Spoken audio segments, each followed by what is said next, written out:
falar mais sobre o encontro do G20, a gente vai conversar com o professor de Relações Internacionais da ESPM, Günter Rudsit. Professor, bem-vindo ao nosso plantão de sábado. Agradeço a gentileza da entrevista. A gente está na expectativa, do que vai ser apresentado pelo presidente Jair Bolsonaro. Eu quero que o senhor fale, até tente traduzir aqui com a gente o que o governo tem mencionado. Eu conversei mais cedo com o nosso repórter que está lá em loco, o Matias Brotero, sobre esse Brasil real que os ministros vêm batendo na tecla e que dizem que será apresentado no G20 e na COP26. O que deve sair do discurso do presidente Bolsonaro? Que Brasil real é esse para o governo Bolsonaro que será apresentado ao mundo? Bom dia, Tainá. Bom dia, Elisa, todos que nos assistem. É esse Brasil que o governo enxerga, Como a gente pôde ouvir na voz do próprio presidente falando ali com o presidente turco, o Erdogan, tem tremendo apoio popular, uma economia que está se recuperando fortemente, uma economia que vai bem.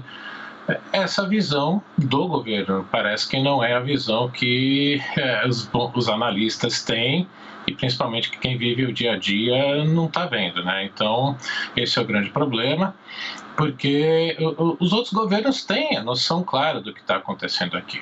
Tem os diplomatas aqui para isso. Então, essa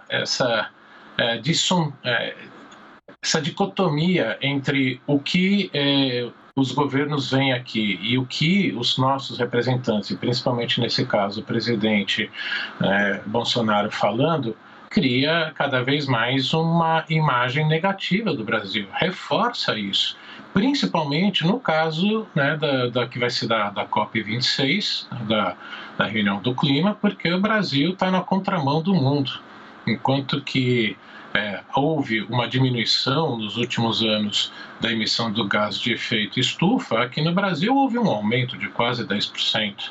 E isso se deve fundamentalmente a queimadas e desmatamento. Então, não adianta nada o vice-presidente da República, o general Mourão, levar os diplomatas para a Amazônia ver, sendo que no dia a dia eles acompanham o que está acontecendo. Então, isso não vai conseguir enganar os governos do mundo, principalmente os governos democráticos. Professor, eu gostaria de fazer um paralelo com a última presença que nós tivemos bastante marcante do presidente Jair Bolsonaro, que foi na Assembleia Geral da ONU, foi em setembro. Se eu não me engano, a abertura foi no dia 21, mas eu lembro que foi uma terça-feira. E o presidente que fez ali a abertura também falou muito sobre esse Brasil real. Eu me lembro do presidente falar que nós estamos aqui para mostrar aquilo que a imprensa não mostra, não é? Nós estamos aqui para mostrar o Brasil verdadeiro e falou sobre saúde, falou sobre economia, falou sobre questões ambientais. A gente pode dizer que existe uma semelhança de postura, não é? Esse Brasil real é parecido com o que o próprio presidente apresentou na Assembleia Geral da ONU e seria a missão dele agora nesse G20? Em grande parte, essas falas são para o uso interno, para o público dele, para ele tentar manter a base que ele tem, em torno de 25%, 28%, se chegar muito 30%, unida. Então, é justamente para conseguir usar isso nas suas redes sociais, em que a sua equipe é muito boa para manter a base eleitoral dele unida. Então, cria essa dissociação do que é a realidade, do que os fatos mostram e do discurso oficial. Portanto, para as falas e principalmente as imagens são muito para o consumo interno, e eu diria, consumo interno para manter a base bolsonarista unida até a eleição do próximo ano. Na Assembleia Geral da ONU, eu também me lembro que foi esperado até os ministros próximos do governo chegaram a mencionar que o presidente Bolsonaro faria um aceno de doação de vacinas. Isso novamente veio agora para o G20 como uma possibilidade para poder estancar um pouco a sangria da imagem do presidente, que é o único líder que não se vacinou lá no G20, né? Suavizar um pouco a nossa situação por lá em relação à pandemia. Foi aconselhado, é até uma apuração do Gustavo Uribe, vamos deixar aqui claro, dessa semana, de que o presidente deveria fazer esse aceno que não foi feito na Assembleia Geral da ONU.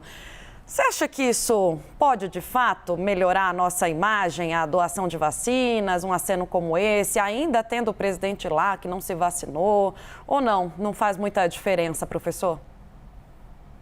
Olha, pode até fazer um pouco de diferença, mas os números estão aí, né? Mais de 600 mil mortos. É uma proporção gigantesca comparado com outros países. Então, depois de tudo isso, essa doação de vacinas, no momento em que realmente agora está sendo mais controlada a pandemia aqui, pelo menos nas imagens aí ele já está usando máscara, né? E lá da Itália, né? Só retirou para a foto oficial, mas, de novo, a imagem está muito desgastada. Isso não vai alterar a percepção. Um dos indicadores é muito provavelmente a quantidade de reuniões bilaterais que ele deve ter. Se não houver nenhuma grande reunião bilateral, não esse encontro como teve agora que vocês acabaram de mostrar com o presidente turco, e isso não é muito benéfico, porque o presidente Erdogan está se tornando a cada ano um ditador. Ele tá calando a oposição, a imprensa. Falar com ele, por exemplo, sobre militares, que tem 1/3 de ministros militares, o Erdogan quase sofreu um golpe de Estado e vem reprimindo fortemente os militares. Então, encontros como esses não irão alterar essa imagem de isolamento. Então, vamos ver quantos efetivamente desses encontros ocorrerão, porque aí sim a gente vai ter a noção de quais, principalmente dos governos democráticos, estão dispostos a ter uma imagem junto ao presidente Bolsonaro. Professor, para a gente poder traduzir um pouco a importância do encontro do G20 para quem nos acompanha, de maneira geral, em linhas gerais, quais seriam os efeitos práticos que um encontro como o G20 pode resultar, por exemplo, para nós brasileiros? O que é que a gente tem de ficar mais atento para identificar o quão prático, não é, e benéfico pode ser para o Brasil esse tipo de encontro? Bom, o encontro hoje em dia tem servido muito mais para essas imagens que vocês estão passando agora aqui do lado, que é a foto oficial, tá? Porque o G20, com uma diversidade tão grande, né, de realidades, está ficando quase que inoperante nos últimos anos. Por quê? Foi um grupo que surgiu, né, durante a crise de 97, da crise asiática, em que houve uma tentativa de coordenação para resgatar os países do Sudeste Asiático que estavam numa crise financeira muito grande. Depois disso, ele praticamente ficou esquecido e só foi relembrado em 2008, quando estourou uma nova crise, e aí sim, a partir dos Estados Unidos, afetou, né, a economia dos países desenvolvidos. Portanto, naquele momento, teve uma atuação muito forte, muito boa, indicou uma cooperação muito grande entre as lideranças desses países, porque houve uma convergência de interesses. Nos últimos anos, isso está ficando cada vez mais difícil, principalmente quando se fala dos interesses do Ocidente frente à Rússia e principalmente China. Então não está tendo uma efetividade muito grande, mas serve sempre como uma ponte de diálogo, porque conseguir coordenar os principais problemas do mundo, como pandemia, como vacinação, coordenação econômica, cada país tentar fazer isso isoladamente não vai conseguir resolver. Então serve diplomaticamente como essa coordenação e serve principalmente como um canal de diálogo.